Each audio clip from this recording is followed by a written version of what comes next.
Hello, now I will be talking a little bit about mono records and mono cartridges versus stereo cartridges. And so here we go. I have here two mono records for you, and this is the RCA Victrola series, and this is also RCA Victrola series, but it's called the VIX and it says stereo, because that's actually all of these are mono recordings electronically reprocessed as stereo. And normally that electronic reprocessing is something not good. If you find a recording like that, then the general consensus is to just toss it away because it's totally worthless. But that's not true. So that was what I learned, what I was taught, what the internet common gossip is.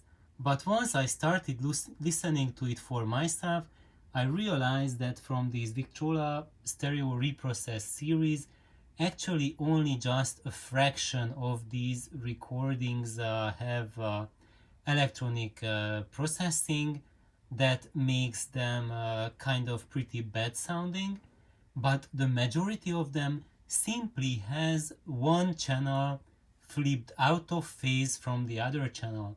So to enjoy them in their true mono glory, you simply have to flip the phase on one channel only.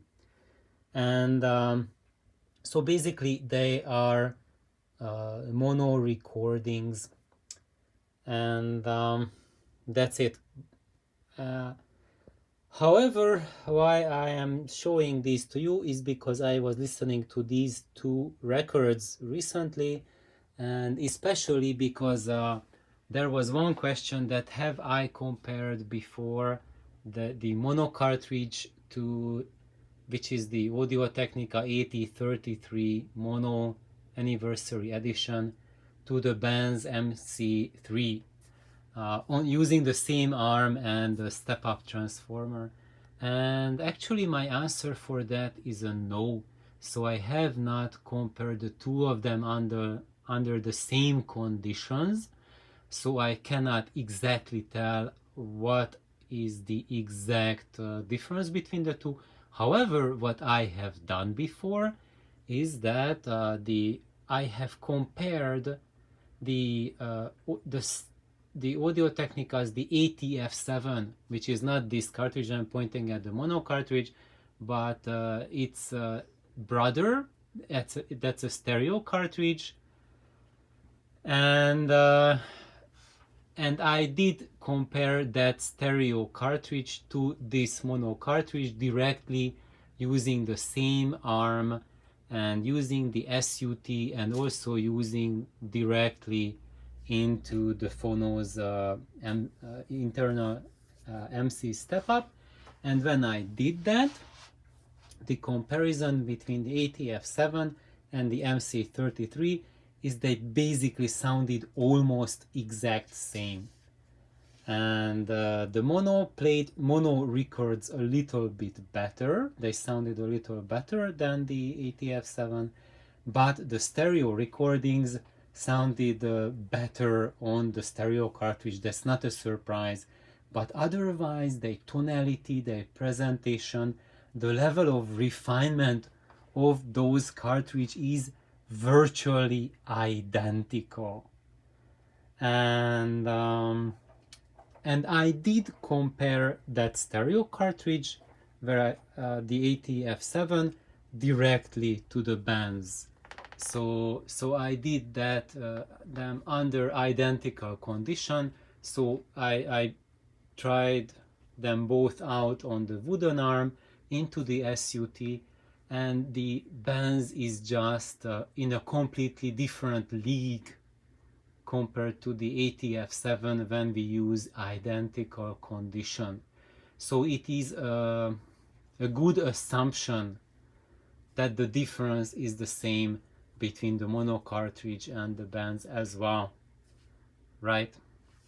And So this weekend I was listening to these recordings, and I was specifically listening to Emanuel Feuermann performing a couple of pieces from Mendelssohn, Beethoven, um, and it is really, really wonderful. So this is a cello recording, basically. Emanuel Feuermann, he's a cellist, and this is an absolutely superb recording. So if you are a cello player, then you will love this recording. And it's not a question about which sounds better, stereo or mono. When I listen to music, for me it's truly like what is that I'm getting out of that recording. How is that cello playing? How is that player playing? Because if you have a player who really knows how to interpret songs, really knows, has a good technique, it's just an absolute miracle. And it doesn't matter whether it was recorded in mono or stereo or DSD or whatnot. Those recordings are far and few in between, and whatever source you can get them. And I have found that when you look at mono recordings, you can find such performances in higher frequency than any other recording method and format. And for me, mono, that's the beauty of mono, and that gives the true value of mono, is that I can get such deep performances. So I was listening to it, and I had to say that I just opened the door to the garden and went out, and I was just taking care of my lime tree. And in the meanwhile, I was thinking about the music and my grandfather, because my grandfather was from the same era, from the same age as Emanuel Feuermann, and him playing reminds me of how my grandfather played.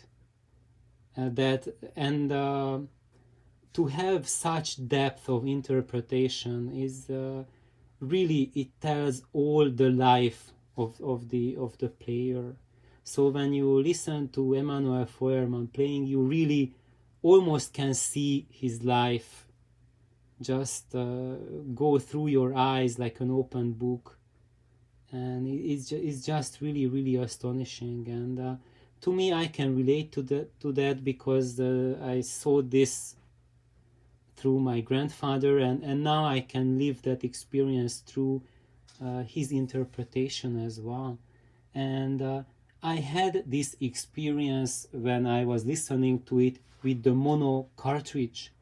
So I wanted to share this because this Audio Technica mono cartridge, this moving coil mono cartridge, has the potential to truly elevate the music listening experience to a very, very, very deep level, where you are way beyond that point that you are wondering about your stereo system and whether, like, what's the frequency range and all that nonsense.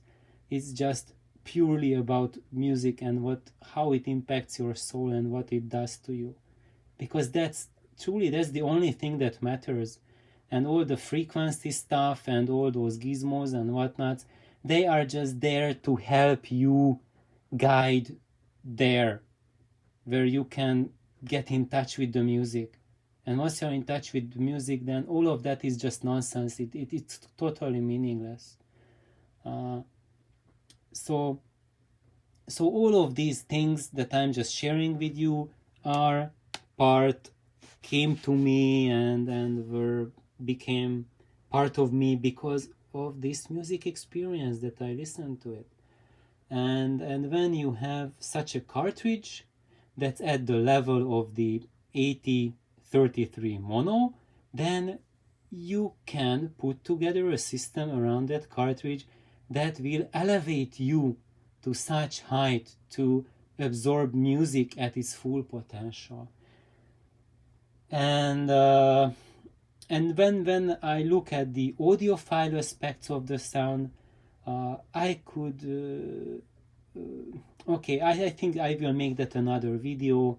I don't want to make this video too long, but what I want to share right now is that after that next day I listened to him again, and after playing one side with the side B with the mono cartridge, then I played it again with the Benz, and of course I adjusted for the volume so to have the same volume between the two, because the S2T's gain is 6 dB higher than the internal gain of the violin. So having the same gain for both of them means that I got the same apparent volume out of it. There was just a world of difference between the two. The Benz sounded a league better than the 8033, and one of the things that is quite striking is that actually it was much quieter than the mono cartridge. So now, as you know, the strength of the mono cartridges when you play mono records is that it allows you to play the music, the records, much quieter, because it does not pick up as much noise from the record as a stereo cartridge does. So what was going on here? Because with the stereo cartridge I could hear at least 10 dB or more lower into the music, and the noise floor dropped at least 10 dB or more compared to the mono cartridge. So what's going on? Was I misleading you guys when I said that a dedicated mono cartridge is better than a stereo cartridge? Actually, I was not, because we have to talk about levels, because the Benz is in a completely different league than the Audio Technica cartridge. So if we look at cartridges, we also have to think about what is the level of refinement of a cartridge. Now I'm going to use the analogy of a cellist. So imagine that the cartridges are like cello players. If you get a bargain basement cheap cartridge, it's like a cellist who has been practicing for and learning cello, how to play it, for less than a month. How will it be when that cellist is trying to perform a piece? Well, it will be quite terrible. And it will be quite terrible when you try a $50 cartridge to play your music. And of course, among $50 cartridges, there are the same amount of variation as with people who play cello. There are some super talented guys who, after playing 1 month, pick up quite a bit of how to play the instrument. But there are people who, after 1 month, still can't make a decent sound out of it. And we have the same type of, same range of performance with cartridges as well as with humans. Now, when you get to that performance level where the 8033 mono cartridges, that's roughly a $300 cartridge, it's like someone who has been practicing playing the cello for a year. Now that's pretty good, pretty decent. And now if I was to get a stereo cartridge of the same performance level, then the mono cartridge will play it noticeably better than the stereo version. And that's what I noticed when I compared it to the ATF7 cartridge, which is a same price range MC moving coil cartridge from the same company, and the mono cartridge does play the mono record better than the stereo version. But now when we move to the Benz MC3, now that's like someone who has been playing the cello for 2 or 3 decades. Now that you will hear a masterful performance, and that's the level of refinement that you are getting. And that's simply because when you have technology, when you have the resources of a few $100s to build a cartridge, you can build something on a completely different level when you have thousands of dollars at your disposal.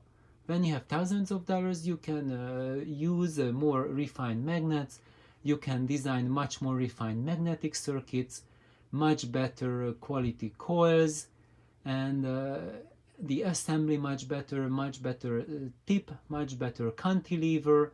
So the whole thing will be quite different, and that's why that Benz cartridge can reproduce even a mono record at a much higher level of refinement than the mono cartridge.